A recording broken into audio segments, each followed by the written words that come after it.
အားလုံးပဲမင်္ဂလာပါဒီနေ့မှာတော့ strawberry wine လေးလုပ်ပြမှာဖြစ်ပါတယ်အရင်တော့လုပ်ကောင်းပြီးတော့လုပ်ရနိုင်တဲ့လုပ်ခုတော့မဟုတ်အိမ်မှာအလွယ်တကူလိုက်လုပ်လို့ရပါတယ်ပထမဆုံးအနေနဲ့ strawberry 900g လိုပါမယ်ညွန့်ချွေပြီးတော့ strawberry 900g လိုပါမယ်ရေကတော့1လီတာလိုပါမယ်အများကြီးတစ်လုံးနဲ့လက်ဖက်6နဲ့ငယ်လိုပါမယ်တစ်စေးတစ်စုံစာလိုပါမယ်တကြား 250g လိုပါမယ်ပထမဆုံးအနေနဲ့ strawberry ကိုရေ1လီတာထည့်ပြီးတော့ကျွေးရမှာဖြစ်ပါတယ်ပြီးရင်တော့တများကြီးတစ်လုံးညှစ်ထည့်ပါမယ်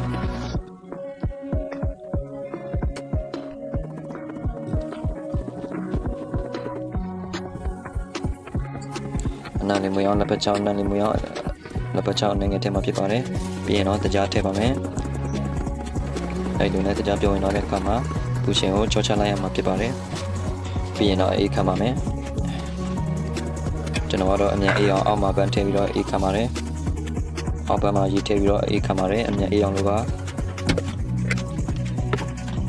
အေးခံလို့ပြီးရင်တော့ထည့်စရာဘူးတွေထည့်ပြီးတော့ဝိုင်ဖောက်ပါမယ်ဝိုင်မဖောက်ခင်တည်တည်ဆာလောက်ကိုကျွန်တော်တို့အဲ့ဒီပြောထားတဲ့ strawberry ရေနဲ့ကျွန်တော်တို့တစ်စီးကိုနတ်နေအောင်ဖြုံပေးရပါမယ်အဲ့လိုဖြောပြီးတော့တစ်စီးအတစ်ဖြစ်လာအောင်9မိနစ်လောက်ထားပေးရပါမယ်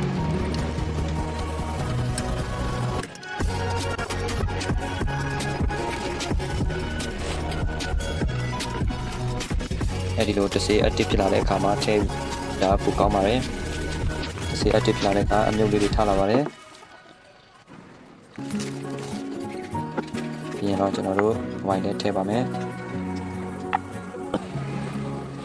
တစ်စီးထည့်ပြီးရင်တော့အပတ်စာလေးအုပ်ပြီးအပုံထားပေးရပါမယ်9ရက်လောက်ထားပေးရပါမယ်9ရက်လောက်ကြာပြီးရင်တော့ကျွန်တော်တို့အဖက်လေးတွေကိုစစ်ထုတ်ပေးရမှာပဲဖြစ်ပါတယ်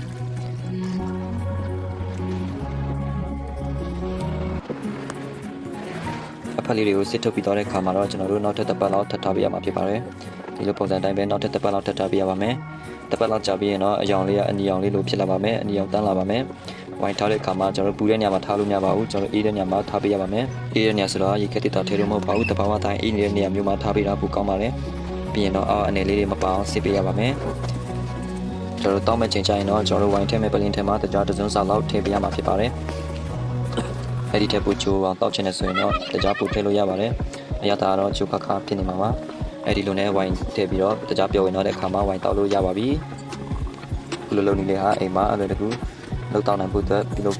တော့ပြပေးထားတာဖြစ်ပါတယ်ထုတ်လို့ရောင်းချနိုင်ဖို့အတွက်ဆိုရင်တော့ကျွန်တော်တို့မူထိန်ဆေးတွေဝိုင်ချီဆေးတွေနဲ့တခြားဆေးမျိုးစုံတော့လိုပါမယ်ဒီလိုနေလေဟာအိမ်မှာအဲ့လိုတကူလောက်တောက်ဖို့တင်ပြပေးလိုက်ရခြင်းပဲဖြစ်ပါတယ်ကြည့်ရှုပေးတဲ့အတွက်အားလုံးကိုကျေးဇူးတင်ပါတယ်နောက်ထပ်ဗီဒီယိုတွေမှာလည်းဒီထက်ပိုပြီးတော့စိတ်ဝင်စားစရာကောင်းတဲ့ဗီဒီယိုတွေကိုညတင်ဆက်ပြီးတော့မှဖြစ်လို့ကျွန်တော်ရဲ့ channel ကို subscribe လုပ်ထားပေးကြဖို့မမေ့ကြပါနဲ့ဦးเนาะကြည့်ရှုပေး